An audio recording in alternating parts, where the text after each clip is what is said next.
여러분, 어느 교회에서 목사님이 설교를 하는 중에 교인들에게 혹시 여러분들 중에 미워하는 사람이 하나도 없으신가요? 없으신 분들은 손을 들어보세요 라고 이렇게 물어봤다고 합니다. 교인들이 아무런 반응을 보이지 않자 목사님은 또다시 정말 아무도 없느냐고, 있으신 분은 손을 들어보라고 했대요. 그때 맨 앞좌석에 앉은 한 할아버지가 손을 들었다고 해요. 목사님은 너무 감격스러워서 아니 할아버님 어떻게 하면 그럴 수 있는지 우리에게 말씀해 주세요 라고 요청을 했더니 할아버지께서는 힘없는 목소리로 있었는데 다 죽어버렸어 라고 말씀하셨다고 해요. 여러분 중에 혹시 아직도 믿거나 용서가 안 되는 사람들이 있으신가요? 아직도 그 사람이 믿고 그래서 원망하면서 화해를 하지 못하고 계신 분들이 있습니까? 우리 교인들은 없죠. 그렇죠? 없으리라고 믿고 혹시 앞으로 있을 일이 있으면 오늘 말씀을 통해서 그런 일이 없도록 방지하시는 의미에서 예방주사 맞는 입장에서 여러분들이 말씀을 들으셨으면 합니다. 지난주 저희들은 요셉의 형들이 온전히 회개를 하지 못하니까 또한 요셉 역시 형들에 대한 이해하는 마음이 없는데 하나님께서는 베냐민의 은잔을 통해서 시험을 하셨다고 했습니다. 이 은잔 사건을 통해서 그동안 밝혀지지 못했던 요셉 형제들의 죄를 들춰내게 해주셨고 이들을 회개하게 하셨습니다. 가해자였던 이들의 온전한 회개가 있으니까 이들 모두가 자신들의 옷을 찢고 그리고 연대적 책임을 짓는 거죠. 베냐민을 살리기 위해서. 그리고 그동안 죄책감에 방황했던 그리고 괴로워했던 그 유다의 그 고백, 진정한 고백의 입술을 통해서 요셉에게 그의 가족사를 들려주는데 요셉이 그제서야 형들을 이해했죠. 이 형들이 얼마나 아버지 야곱으로부터 정말 편애, 차별을 받았는지 또한 어머니들에게 있어서 야곱에게는 아버지 야곱에게는 라헬밖에 없었다라는 것을 알면서 이 요셉이 가해자인 형들의 입장에서 그들의 아픔이 어땠는지 왜 그들이 자신을 죽이려고 했고 노예로 팔려고 했는지를 이해했다고 그리고 동감했다고 했습니다. 하나님께서는 이처럼 서로 간에 온전한 화해를 하기 위해서 이미 그 밑판을 다 깔아놓으셨다는 거예요. 오늘은 여러분과 함께 그렇게 20여 년 동안 떨어져 있었던 요셉과 형제들이 구체적으로 어떻게 화해를 했는지 본문 말씀을 통해서 알아보도록 하겠습니다. 특히 우리들 가운데 여전히 가족들과의 상처, 아픔 때문에 아직도 온전한 화해를 하지 못하신 분들이 계시다면 오늘 말씀을 통해서 하나님의 위로가 함께하길 바라고 진정한 화해의 역사가 일어나길 주님의 이름으로 축원합니다. 온전한 화해가 이루어지기 위해서는 첫째, 먼저 자신의 상처로부터 치유가 되어야 합니다. 제가 목회 심리학자로서 사람들을 상담할 때 보면은 의외로다가 많은 사람들이 다른 사람이 아닌 가족으로부터 받은 상처를 갖고 사는 사람들이 참 많습니다. 본문 내용을 보면 요셉이 울었다고 하는 것에 창세기 기자가 여러 번 언급을 해요. 1절에서 2절에 보니까 요셉이 감정을 억누르지 못하고 주위 사람들을 물러가라고 하고 형들에게 자신의 신분을 밝히면서 한참 동안을 울었는데 그의 울음이 바로의 귀에까지 들릴 정도로 대성통곡을 했다고 표현을 하고 14절에서 15절에는 요셉이 베냐민을 부둥켜 안고 울고 그리고 나서 형제들과 함께 안고 울었다고 이렇게 기록되고 있습니다. 요셉이 울었다라고 하는 것은 우리가 지난번 말씀 나눌 때 42장과 43장 3절 말씀을 나눌 때도 언급을 했는데요. 42장에는 요셉이 처음 곡식을 사러 온 형들을 보고 이제 애굽에서 만나죠. 요셉의 하나밖에 없는 동생 베냐민을 보기 위해 형들을 첩자라고 슈피오나제가 뭐죠? 첩자라고 누명을 씌워 감옥에 가둔 적이 있었을 때 이때 감옥에 갇힌 형들이 서로가 과거의 일들을 꺼내면서 책임을 묻는, 그리고 서로 책임을 전가할 때 감옥 밖에서 형들이 싸우는 모습을 보고 요셉이 울었다라고 하는 장면 여러분들 기억하실 거예요. 그리고 43장에는 요셉이 정말 친동생인 베냐민을 보고 형제의 정을 누르지 못해서 그가 울 곳을 찾아서 자기 방으로 들어가서 한참 동안 울었다고 했습니다. 형제들을 만난 요셉은 울고 싶었지만 제대로 울지 못하고 사람들을 피해 혼자 울었다는 것이에요. 그것은 여러분, 그가 얼마나 무서울 정도로 감정의 절제가 잘 되어 있었던 사람이라는 것을 의미하죠. 여러분, 절제는 스스로 자제함으로써 지나치기 전에 멈추는 행위입니다. 요셉의 형들에 의해 노예로 팔려가기 전까지만 해도 절제를 몰랐던 철부지였어요. 남의 눈치를 볼 필요가 없으니까 하고 싶은 말 다 쏟아내며 살았던 사람이었어요. 아버지의 지나친 후광과 사랑을 받다 보니 절제 필요 없어요. 그러나 하루아침에 그의 인생이 노예로, 감옥의 죄수로 바닥까지 떨어지다가 보니까 눈칫밥이 이제 3단이 되었던 거죠. 그가 이방인 땅에서 노예로서, 죄수로서 살아남기 위해서는 어쩔 수 없이 남의 눈치를 살피며 살았을 거예요. 자존심은 물론이거니와 자신의 생각이나 의지, 성향, 취향 등 자신 것이라고는 하나도 없이 20년 넘게 살다 보니까 절제가 이제 몸에 배겼던 것입니다. 그런 요셉이 이제 더 이상 그의 감정을 억제하지 못하고 형제들 앞에서 울었는데 방성대곡을 했다고 합니다. 목 놓아 큰 소리로 통곡을 했다는 것이죠. 아마 그의 눈물에는 20년 동안, 그 세월 동안 억눌렸던 복잡한 감정들이 있었을 거예요. 서러움, 속상함, 억울함, 미움, 분노, 그리고 그리움, 감사, 여러 감정들이 뒤범벅 되었을 것입니다. 요셉처럼 우리들 모두 나름대로 여러분 각자 어렸을 때 받았던 상처들, 아니면 살다 보면 다른 사람들에게 받았던 상처들과 아픔들이 여러분들 있었을 거예요. 그런데 참 기분 좋은 일들은 여기에서만 멈추고 떠나는데 자기가 당한 아픔과 상처는 마음 깊은 내면에 자리 잡고 있어요. 없어지지 않아요. 이렇게 내면에 저장된 상처와 아픔, 억눌림은 옛날 그대로의 모습으로 남아 있어요. 나이가 먹어도 그 옛날의 아픔은 변함없이 그 감정은 그대로 있다라는 거예요. 그래서 뭐 성인 아이라는 말도 있는데,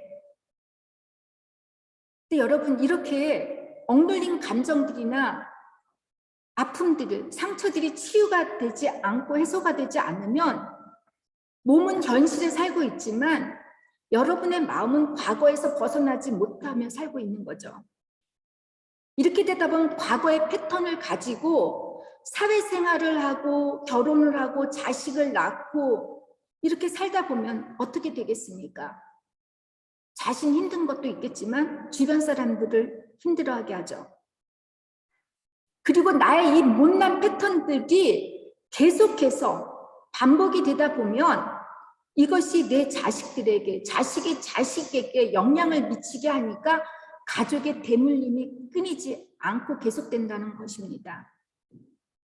이렇게 우리 마음에 저장된 상처와 아픔이 밖으로 표출될 때 스스로 컨트롤하지 못하면 그때 마음의 병을 앓고 살면서 내 자신도 불행해지고 남도 불행하게 만듭니다.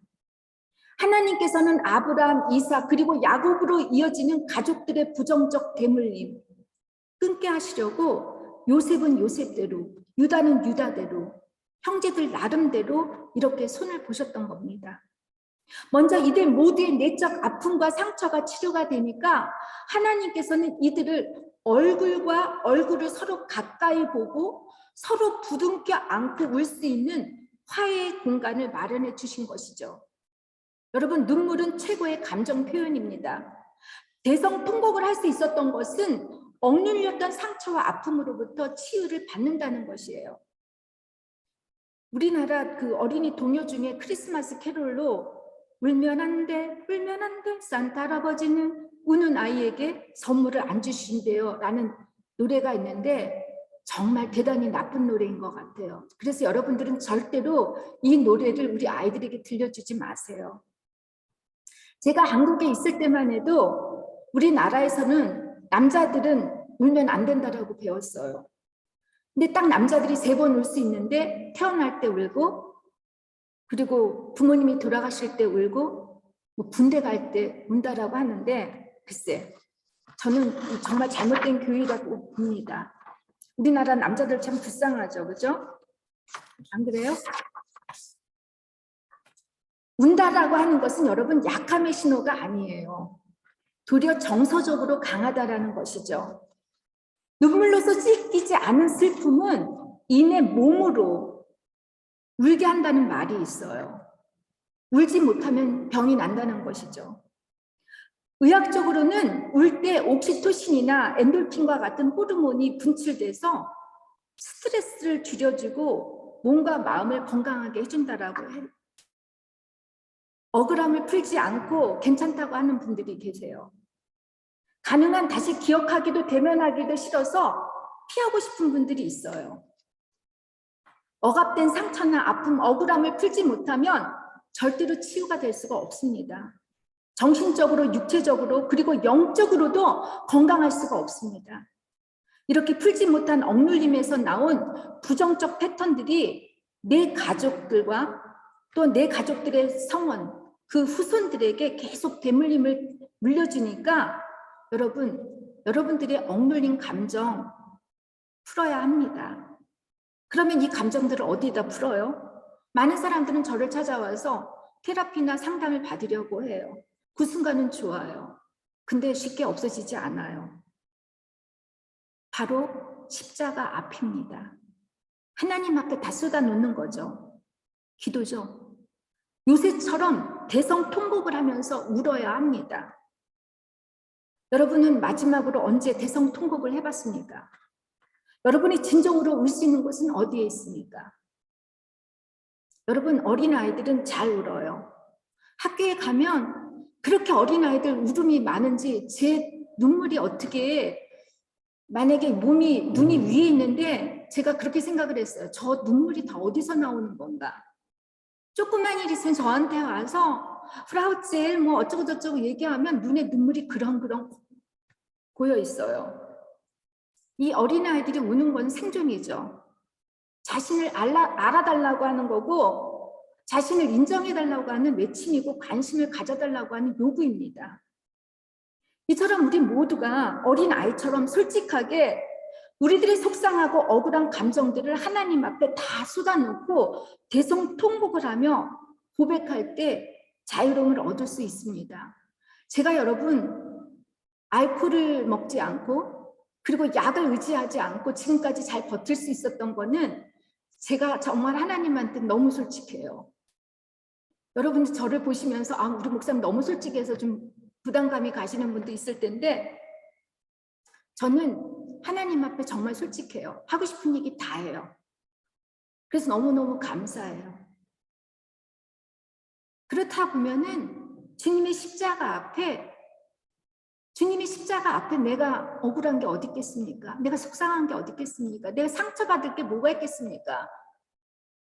그때 내가 비로소 죄인임을 깨닫게 되고 주님이 나를 용서해 주신 것처럼 내가 정말 다른 사람을 용서할 수 있고 그리고 그 상처로부터 회복될 수 있는 것입니다. 또한 우리의 억눌린 감정을 풀어놓을 수 있는 것은 공동체여야 합니다. 요셉이 다른 애굽 사람들을 다 내어보내고 자신의 형제들에게만 남으라고 했어요. 그때 대성통곡을 했다는 거죠. 하나님을 믿는 공동체 식구들과 함께 나의 속상함과 아픔, 상처를 오픈할 수 있어야 합니다. 공동체는 믿을 만한 사람들, 들어주는 사람들, 같이 부둥켜 안아주고 함께 울어주는 사람들이 되어야 하는데 여러분, 그렇게 되지 못하는 공동체는 사실 공동체가 될 수가 없습니다. 너의 아픔이 곧 나의 아픔이라는 주님의 말씀을 듣고 그렇게 서로가 서로를 아껴주고 사랑해주고 위로해줄 때 진정한 치유를 받게 되는 것입니다. 두 번째, 온전한 화해를 하기 위해서는 자신에게 일어난 사건을 하나님의 관점으로 해석을 할 수 있어야 합니다. 4절에서 13절까지의 내용인데요. 요셉이 드디어 자신이 누구인지를 커밍아웃하고 나니까 형제들이 너무 쇼크를 받았어요. 그리고 두려워해요. 이것을 막기 위해서 요셉은 형들을 가까이 오라고 안심을 시킵니다. 그리고 자신에게 일어난 사건은 하나님이 하신 것이라고 도리어 그들을 안심시켜 주십니다. 하나님이 생명을 구원하시려고 나를 당신들보다 먼저 보내셨나이다라고 7절이죠. 또 하나님이 큰 구원으로 당신들의 생명을 보존하고 당신들의 후손을 세상에 두시기 위해 요셉을 애굽에 먼저 보냈다고 합니다. 요셉은 자신에게 일어난 사건을 하나님의 관점으로 해석을 했다는 것입니다. 5절에서 9절까지 보면 요셉의 입에서 하나님이라고 하는 고백이 4번이나 연달아 나와요. 하나님이 보내셨다, 하나님이 먼저 보내셨다, 하나님이 통치자로 삼으셨다, 하나님이 주로 세우셨다라고 이렇게 하나님 이야기를 합니다. 자신의 인생의 주권이 자신에게 있는 것이 아니라 하나님에게 있다라고 이렇게 간증을 하는 것입니다. 요셉이 형제들을 만나고 나서부터는 그는 자신의 인생을 뒤돌아봤을 거예요. 왜 어렸을 적에 11개의 볕단과 해와 달과 별이 자기에게 절을 했던 그런 꿈의 의미가 무엇이었는지, 그 길고 긴 20년의 세월의 아픔과 고통 속에 하나님이 나와 함께 하신 임마누엘 하나님을 경험했을 것이고, 그 임마누엘의 하나님이 요셉을 애굽의 국무총리로 삼으셔서 이스라엘 백성뿐 아니라 주변 나라의 모든 백성들을 구원시키기 위해서 자신을 훈련시킬 수밖에 없었다는 그 하나님의 선하심을 깨닫게 되었던 것입니다. 억울하게 노예로 팔려왔고 억울하게 누명이 씌워져 죄수의 몸으로 감옥에 갇혀 있던 그런 지난 날들이 장차 이스라엘 백성을 구원하기 위함이라는 것을 알았을 때 요셉에게 해를 강한 형들이 단지 하나님의 도구에 불과했다는 것을 깨달았을 것입니다. 제가 지난주 이제 그랜짝 가서 설교를 했다고 했잖아요. 그리고 저녁에 집에 돌아왔어요. 저는 저는 여러분에게 몇 번 얘기지만 저는 목회자 자격이 안 되고 지금도 목회자 하고 싶은 마음이 별로 없는 사람이에요. 그래서 저는 항상 제가 목회를 할 때마다 내가 왜 이 일을 해야 되나 하는 그런 질문을 많이 갖게 되고, 작년 같은 경우는 저는 목회 다 때려치려고 그랬어요. 때려친다라는 말 죄송해요. 목회를 그만두려고 했습니다. 너무 힘들고 지치고 이 독일 사람들 상대하는 거 쉽지도 않고. 근데 제가 지난주 이제 그랜짝 가서 설교를 하고 오늘은 이제 제 교회에서 설교를 했는데 집에 와서 메일을 열어보니까 그 그랜짝에서 어떤 남자분께서 저한테 메일을 보내셨어요. 내 예배가 너무너무 은혜스러웠고 오랜만에 힘을 얻고 집으로 돌아가는데 제 설교와 제 이제 찬양 이런 모든 것들을 메일로 보내줄 수 있겠느냐고 저한테 보내주신 거예요. 근데 목회자들도 비밀이 있어요. 자신들 거 잘 안 밝혀줘요. 주지도 않고. 근데 저는 다 줘요. 그래서 이제 제가 그분에게 보내줬어요. 근데 그분의 딸이 바젤에서 일을 하는데 딸하고 함께 예배에 참석을 하려고 했다가 딸이 이제 갑자기 일을 해야 하기 때문에 딸 참석하지 못해서 저의 예배와 모든 것을 보내주면 딸과 함께 다시 예배를 나눴던 예배에 드렸던 것을 이제 딸과 나누려고 하니까 보내달라고 해서 제가 이제 보내드렸습니다. 그랬더니 이분이 또다시 이제 메일을 왔는데 그 처음에 메일을 보낼 때는 저는 이제 그 직업에서 쓰는 메일이 있어요. 독일 그 목회자들이 쓰는 그 메일 주소가 있는데 이분이 자기의 그 전화번호와 이름만 밝혔다가 두 번째 이제 메일을 보낼 때는 이분이 목사님이었던 거예요. 스위스의 목사님이셨어요. 지금 이제 은퇴하셔가지고 스위스 여기 바젤 주변에 있는 그 교회들 이제 목사님들이 휴가를 가고 그러면 거기에서 이제 예배를 인도해 주시고 그러는 목사님인데 너무 감사했다고 또다시 보내주셨어요. 제가 이전에도 여러분들께 말씀을 드렸는데 저는 너무 억울하고 속상한 일이 많았다가 그거를 이제 목회를 할 때는 목회자가 됐을 때 제가 처음에는 이게 철이 없어서 그런지 저희 독일 교회가 커요. 이용옥 집사님은 저희 독일 교회 와보셨을 거예요. 그러면 이제 크리스마스 때나 콘프마цион이죠. 입교식 할 때 되면은 사람이 꽉 차요. 1, 2층 꽉 차서 몇백 명 돼요. 그러면 제가 이제 예배를 시작할 때 입교하는 애들을 뒤로 하고 딱 앞에 이제 예배하러 이제 뒤에서 이렇게 등장을 하는데 그때 제가 이렇게 손을 올리면 모든 교인들이 다 일어나요. 제가 그랬어요. 너 보지? 너가 나 때문에 수고했다. 내가 이렇게 사람들한테 청소나 할 수 있는 사람이 여기에서 이렇게 내가 독일 교회 사람들을 이렇게 인도할 수 있는 리더야. 막 이제 속으로 좋아해서 그러면서 하면서 나쁜 이것들아 너 지금 내가 어떤 위치에 있는지 알아? 막 이렇게 제가 혼자 웃으면서 그렇게 갔는데 그땐 정말 철이 없었던 거죠. 지금 생각하면 그런 게 다 필요가 없더라고요. 그냥 한 사람을 위해서 목회를 하고자 내 아픔이 쓰여지고 내가 지금까지 받았던 상처가 다른 영혼을 살리는 데 쓰여진다면 저는 제 할 일을 다 했던 것 같아요. 지난주 화요일 날 그 성경 그 강좌에 2명의 독일 애들이 남자애들이 참석을 했는데 하나는 이슬람권이에요. 근데 그 18살 요 정도 된 애들은 사실 신앙에 관심이 없어요. 근데 참석하면서 자기는 이 8번의 코스를 꼭 밟아보고 싶대요. 하나님을 만나고 싶다는 거예요.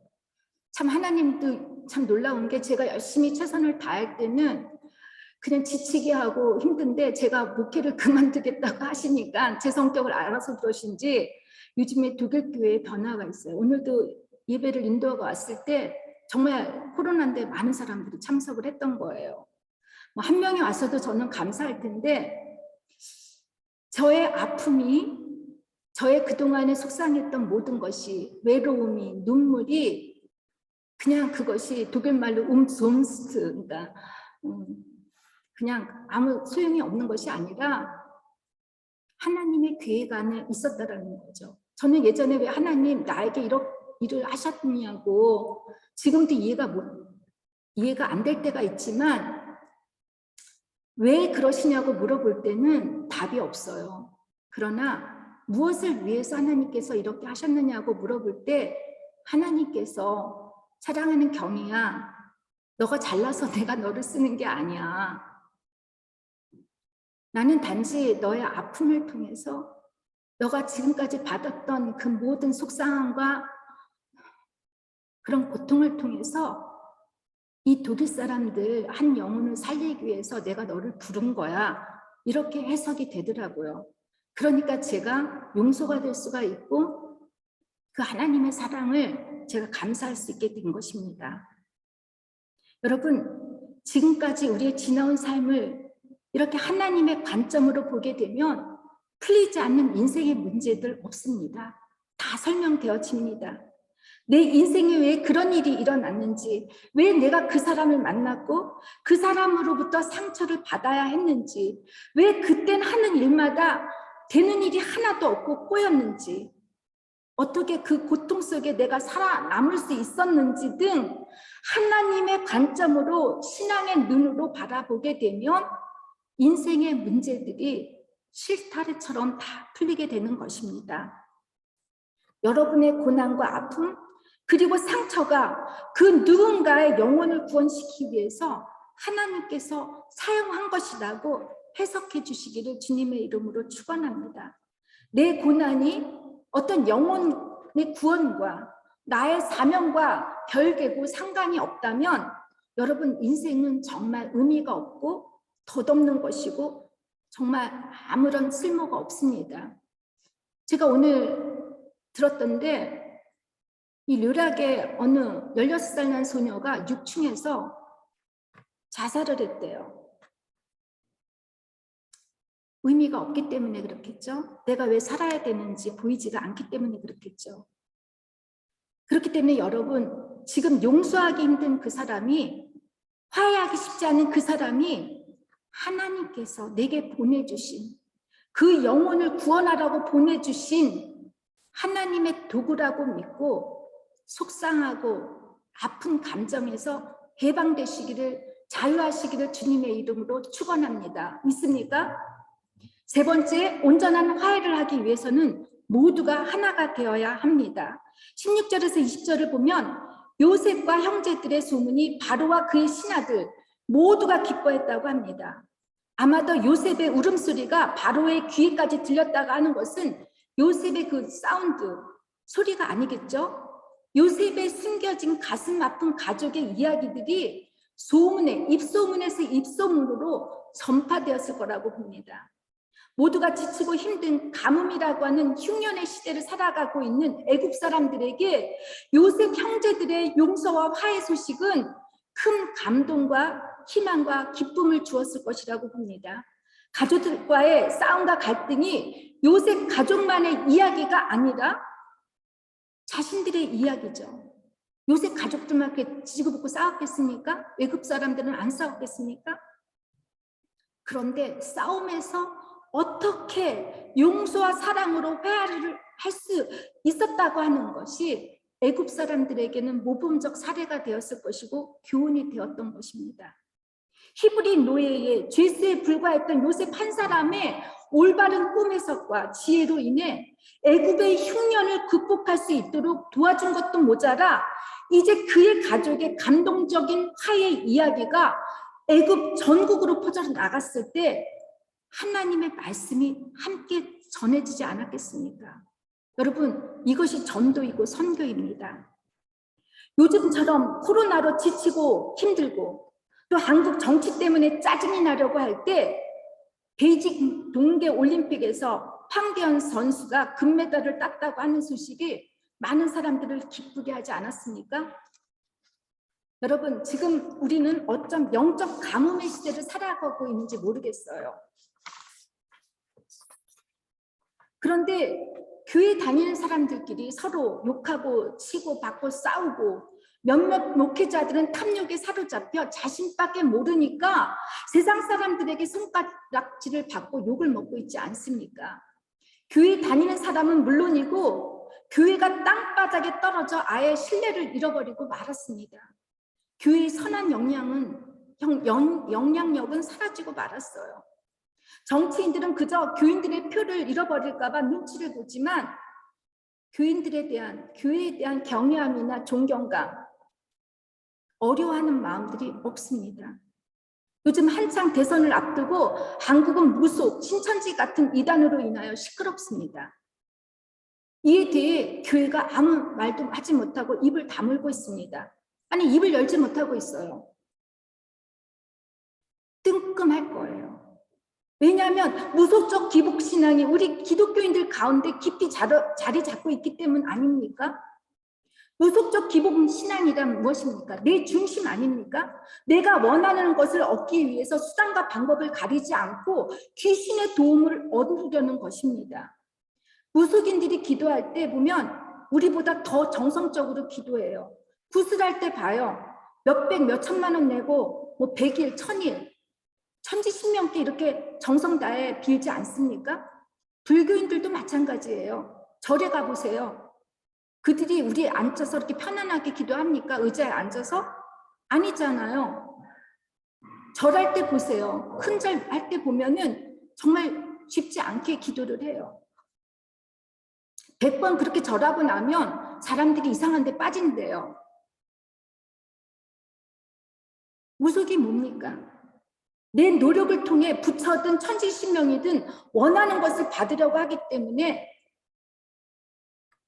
그렇게 열심을 내지 않습니까? 그런데 여러분, 우리는 어떻죠? 우리도 받기만 하려고 하지 않습니까?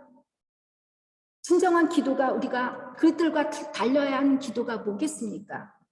주님이 가르쳐 주신 말씀, 주님이 하셨던 고백, 이 모든 것을 나는 원하지만 그러나 하나님 아버지가 원하시는 대로 내 뜻대로 하지 마옵시고 아버지 뜻대로 해달라고 하는 그 기도가 성숙한 기도가 아니겠습니까? 우리는 환경이나 상황의 변화를 위해 기도를 합니다. 그러나 그 환경과 상황을 극복할 수 있는 힘, 이 상황과 이 어려움 속에 하나님의 숨겨진 비밀이 무엇이 있는지를 위해서 기도하다 보면은 하나님께서 그래서 그의 나라를 구하라고 한 거예요. 너희들은 이 상황과 이 환경을 변하게 할 수 있는 힘을 달라고. 그럴 때 하나님은 우리에게 주십니다. 연세대 신학 교수인 정재현 교수님께서 쓴 묻지마 믿음 그리고 물음이라고 하는 책에서 보면 한국인은 종교가 있든 없든 내면의 문화적 종교적 성향을 분석해 보면은 대체로 무교 성향이 50%, 유교 성향이 30%라는 것이 우리 그 DNA에 새겨져 있다라고 해요. 순수 기독교인은 20%밖에 안 된다는 거예요.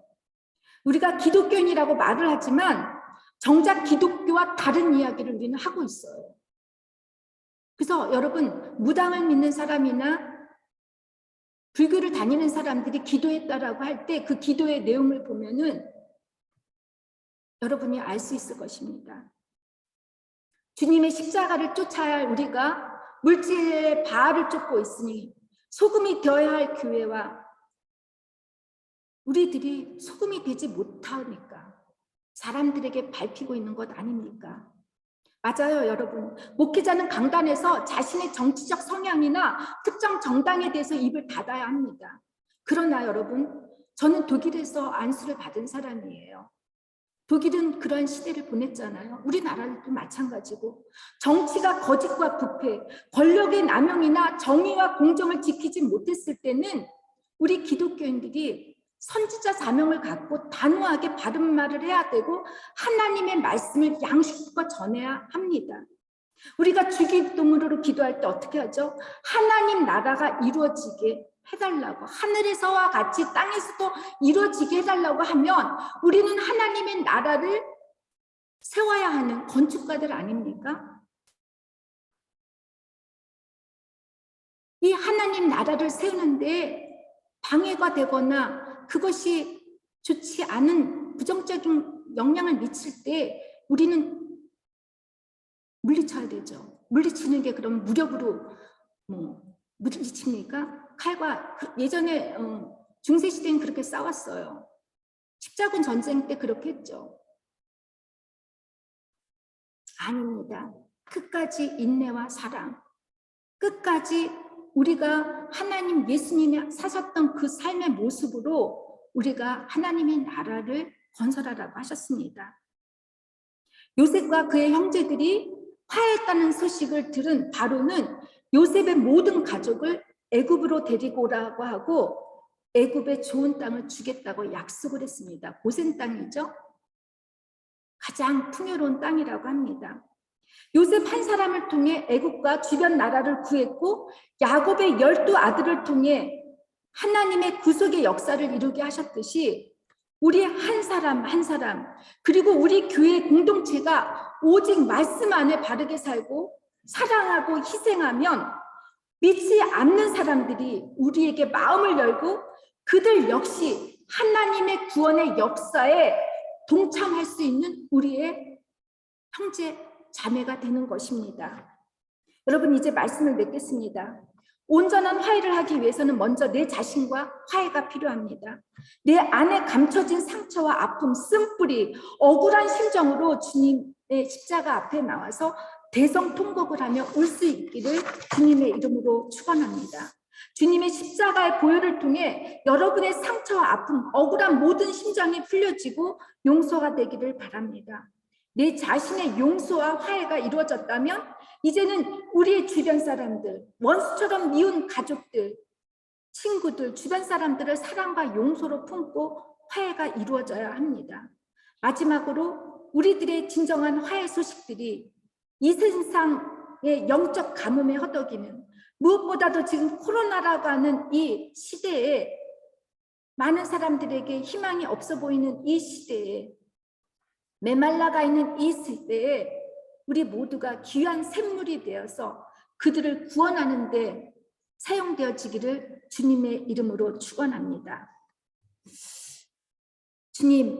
주님께서 십자가를 통해서 하나님과 우리의 죄를, 관계가 떨어져 있던 우리의 죄를 대속하기에 화목제로 사용하면서 화해를 이루듯이, 하나님 어떻게 우리가 희생과 사랑이 없이 화해가 이루어지겠습니까? 우리의 이기적인 마음 용서해 주시고 예수님처럼 나를 희생해서라도 내가 죽어서 가면서까지 하나님 화해를 이루며 온전한 삶을, 온전한 평화를 이루는 데 부족함이 없는 저희들 또한 저희 교회가 될 수 있도록 도와주시옵소서. 예수님의 이름으로 기도를 드립니다. 아멘. 이 시간